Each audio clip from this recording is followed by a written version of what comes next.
अस्सलाम वालेकुम संगिया दोस्तों, क्या हाल है? सारे ठीक ठाक है। मैं आपका दोस्त मोहम्मद इकरार और तुम पे तक है मेरा YouTube channel Abrar tours YouTube. दोस्तों इस टाइम मैं इस्लामपुरा जब्बर ने मकाम पर हाँ। इस्लामपुरा जब्बर चंद दिन पहले एक बहुत ही अफसोसनाक वाक़ा पेश आया था कि चांद मार्ट की बिजली ने शॉर्ट सर्किट की वजह से आग लगी थी। सारा चांद मार्ट सड़ गया था और दोबारा चांद मार्ट ने मेंटेनेंस कर दी गई है और इसकी शॉपिंग वास्ते खोल दिता गया। अहले इलाका की पैगाम दिता जाना कि अगर तुम चांद मार्ट अपनों शॉपिंग करना चाहते हो तो करी सकते हो। चांद मार्ट में अंदर नहीं वीडियो बनाना जी दोस्तों शेयर कर सकता।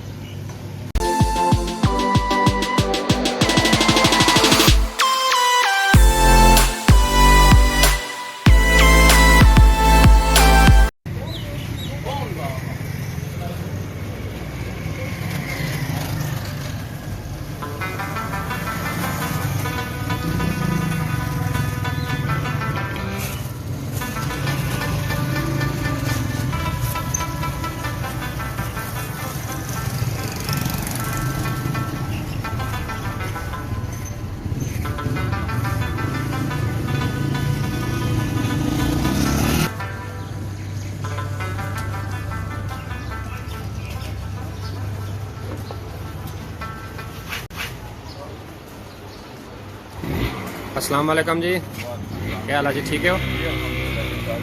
ओपन कर देता ना चांद मार्ट जी अल्हम्दुलिल्लाह जी, आज ओपन है।